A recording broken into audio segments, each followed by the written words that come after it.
Happy Monday, my dear friend and fellow life warrior. Welcome back to Monday Message. I am Dharma Shakti, your host with your weekly dose of something inspirational.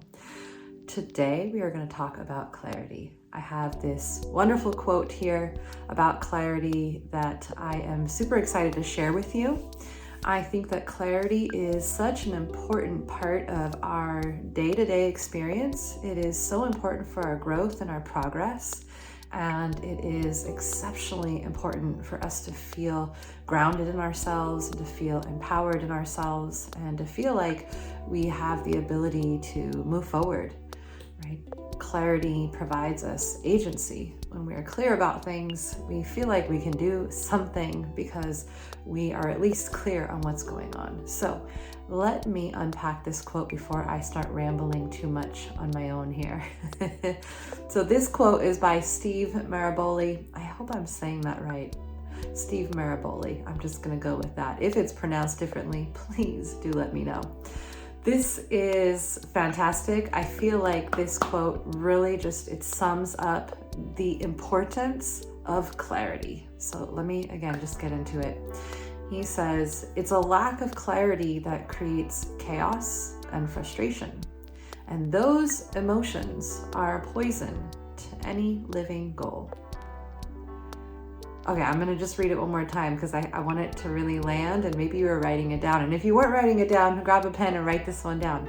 It's a lack of clarity that creates chaos and frustration. And those emotions are poison to any living goal. Now, there may be chaos for so many other reasons that are out of our control. And we may have frustration around things that we can't control. But finding clarity, coming into a space of clarity, connecting to your own clarity is something that you can do. It is something within you. Sometimes it does involve people around you. You're kind of waiting for what they're going to do, what they're going to say, how they're going to show up for you to feel clear. But sometimes we got to go beyond that and really access our own clarity within ourselves so that we can move past the chaos or move past the frustration. I do firmly believe that chaos and frustration can be so detrimental to your goals that you have, whatever they may be, whether they're work goals, whether they're goals for, your home environment, whether they are goals for your health and your well-being, whether they are goals in your relationships, whether they be romantic or platonic. Whatever goals you have, if there is chaos and frustration, it's going to poison, it's just going to poison the whole experience. And so it's okay. Like if you're feeling chaos and frustration, it's all right. It's okay to notice like, hey, there's this thing happening here and it's kind of poisoning the whole vibe. Let's just normalize that for a moment. It's okay. What we want to do is recognize things are getting poisoned because we don't have clarity. And so it's leading to it's leading to a feeling of chaos and frustration. And so your ability to recognize, right, that your endeavors and your mood around your endeavor is being poisoned with chaos and frustration, and bringing it back to a place of most likely, it's because we don't have clarity. And so what can we do to access that clarity? Now that's going to be different for each person.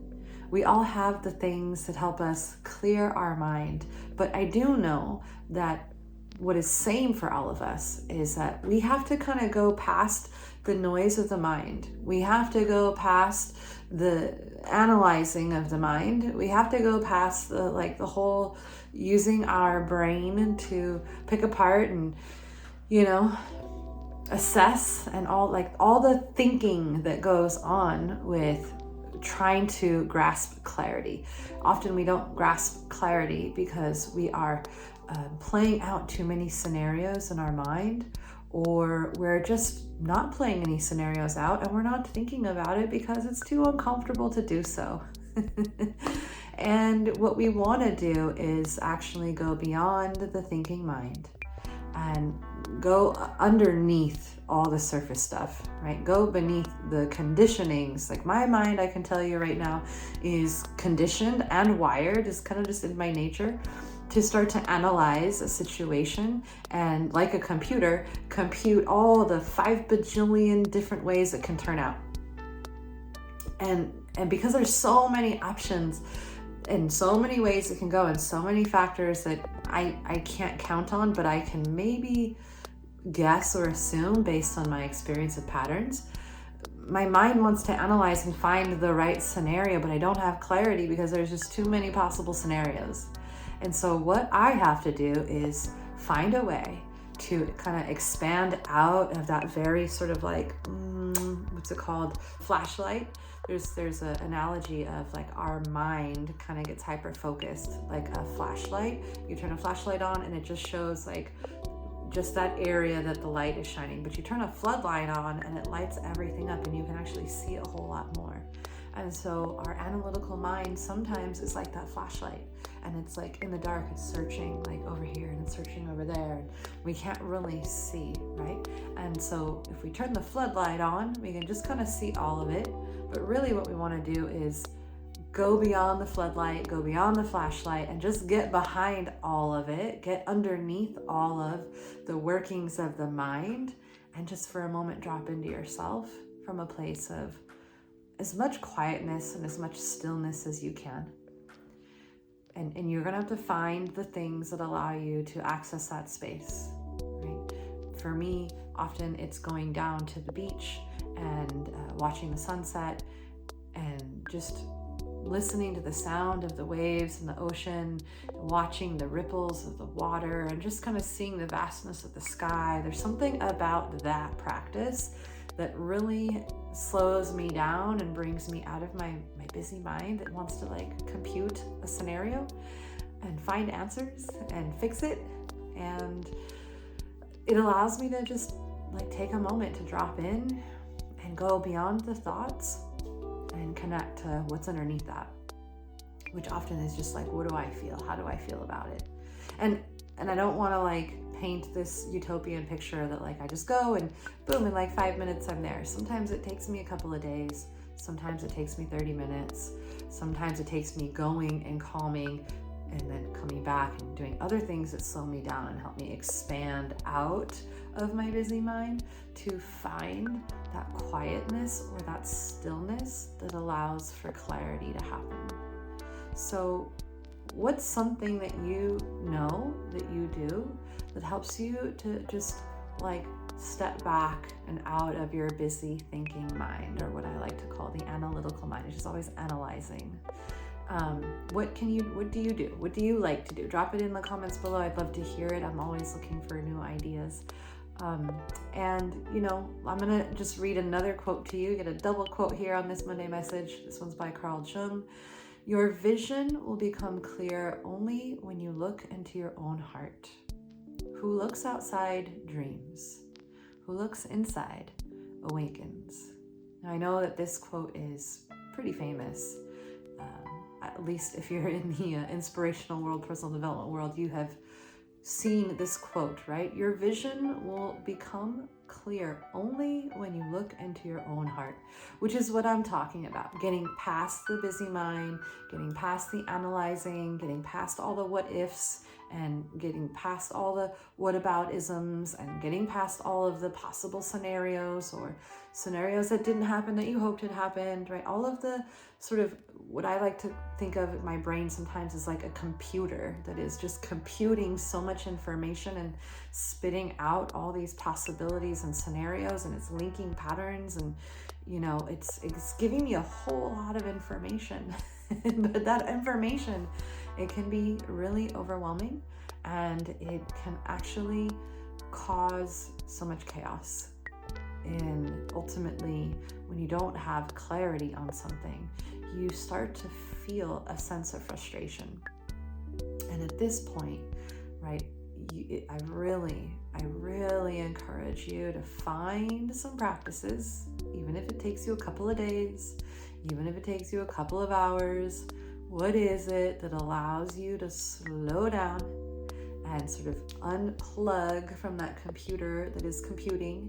Sometimes for me, it's like, if I get an acupuncture session, shout out to Dr. Fuller at Sotus Wellness for his amazing acupuncture. I highly recommend him if you're looking for an acupuncturist. You can find him at the studio at Yogalution Movement. Just go to our website and you can find him there. But oftentimes, actually most of the time, and I think he knows what he's doing. and he is providing and creating a space for me with the needling that he's doing. And actually, he often will say it. He's like, I'm going to leave the room and now it's meditation time. And it's not even like the whole hour session. It's maybe like the last 10, 20 minutes where I just get to unhook from my thinking mind. I get to just be present with the acupuncture and allow the needles to do their work. And it allows me to just step back enough where I start to feel really still and my mind starts to feel really clear. And in that clarity, I can connect to my inner knowing, I can connect to my intuition, and I can connect to my heart. And this is why I'm like back on the acupuncture sessions as often as possible. I try to go on a weekly basis.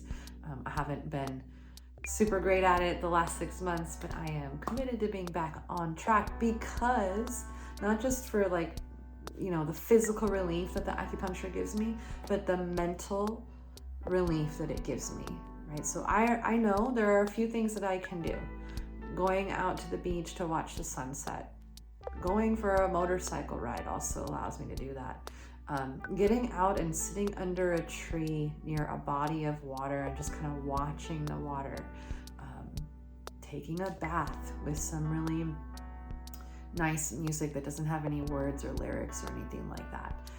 Acupuncture, those I know for me, those are my go-to. And so my call to action for you today is to come up with your list of like at least 5 things that or you're willing to experiment with that will bring you a sense of slowing down and something that allows you to just unplug from the busyness of the mind. And it's like trying to problem solve all the time, right? And I guess maybe that's my mind. I'm always trying to problem solve. Some of us are, our mind is busy replaying the story. Our mind is busy complaining and comparing. Our mind is busy just like thinking about all kinds of things. And the mind is the brain, the mind, all of it is supposed to do all that. But we need to come to a place of clarity sometimes so that we can access the beautiful tools that are the brain and the mind in a way that serve us. And when we are feeling the chaos and the frustration in our life, it most often is indicative of having a lack of clarity, right? You don't have clarity around your boundaries. You don't have clarity around your schedule. You don't have clarity around your objective. You don't have clarity around your vision. You don't have clarity around like just what your tasks are, what you're supposed to be doing, what your role is. There's so many ways I can continue to talk about not having clarity that ultimately, quickly are going to lead to feeling the chaos and the frustration. So, as Carl Jung says, we need to work on looking into our hearts, what's behind all the thoughts. And I know sometimes it's hard to separate, like, well, now I'm thinking about what my heart feels. I want you to just feel what your heart feels and have an awareness around it. That's different than the analytical mind thinking. And it's a subtle difference. The awareness about something as opposed to a thought about something. Just like emotions. We feel emotions. It's very human. It's inevitable. We all have all the emotions. We're all going to feel them. What keeps us in them often is what we think about those emotions, what we think they mean, what we think they equate to, what we think they're going to lead to is what keeps us in those emotions. And so when you can find practices, and really you only need like 4 or 5 in your back pocket, and it's good to have more, but just start with like 4 or 5 that you can pull out and do when you know you need to, that are going to allow you to just unplug from the busyness of the mind and the ongoings of your day, and just allow you to slow down long enough to settle, connect to the heart, and just listen. That's it. You just connect to the heart and you listen. And when you look inside, you awaken. So look inside. Find ways that allow you to do this work, to actually look inside. Sometimes we will bypass looking inside by staying busy or listening to music or like just doing stuff, and we're not really looking inside. We're using something to help us unplug from the mind, but we're not going that next 2 steps. Right? That's 1 step, to unplug, to slow down the mind, right? To shift the mind to focus on something else. Those are all great things. There's a necessary step after that, that is going into the heart of things. Going into the heart. And friends, I know it takes so much courage to do that. It takes tons of courage, radical self-honesty. It's like once you get to that quiet place, when whatever tools you need to do that aren't harmful, of course, to get to that quiet, still place, then we have to listen to the heart. And if we're like busy doing things, right? Like ritual is nice to get us to the quiet place, but the ritual isn't the quiet place, is what I'm trying to say. Rituals, tools, practices are necessary because they get us to the quiet place, but they aren't the quiet place, right? I really want you to understand this. I'm hoping that you understand this for your benefit, so that you can connect to your heart. Because when you connect to your heart, you're going to have that clarity. And it may take a minute. Give yourself a minute. It may take 10 minutes. It may take 10 days. Give yourself the time. But you have to be willing to do the practices that allow you to slow down and unplug from the mind and go way beyond, right? The analyzing of the mind. Sometimes that big floodlight that wants to look at everything, or sometimes that flashlight, it just wants to focus on those few things. We're just going to unplug from that like searching process. And I'm laughing because I know it so well. I know it so well, and it's taken me a lot of years, and I feel like I'm just starting to recognize when my mind is having its way with me. And not only recognize, but also say, I'm not doing that right now.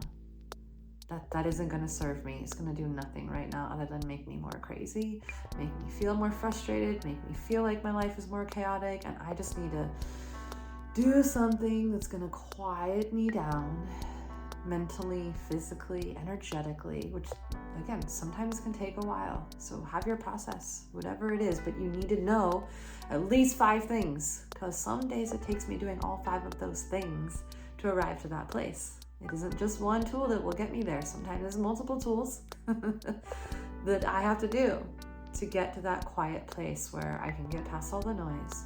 I can actually look within and start to feel my heart. And one last disclaimer here before I wrap it up. If you haven't practiced listening to your heart in quite some time, you'll feel like you're hearing nothing. If you haven't practiced connecting with your heart, you're going to just feel like you're doing nothing. And so I want you to hold space as you learn to connect to your heart. And even if it's just a hand on the heart as you just breathe, start simple. And it's okay to deposit an inquiry into the heart. Just deposit your inquiry. You know, sometimes I have to do that. I'm like, heart, I just need some guidance right now. Like, show me the way. What does my heart really feel? What does my heart need right now? What does my heart really desire? And I have to get quiet and really listen, because the heart isn't going to like have a out loud dialogue like this with you.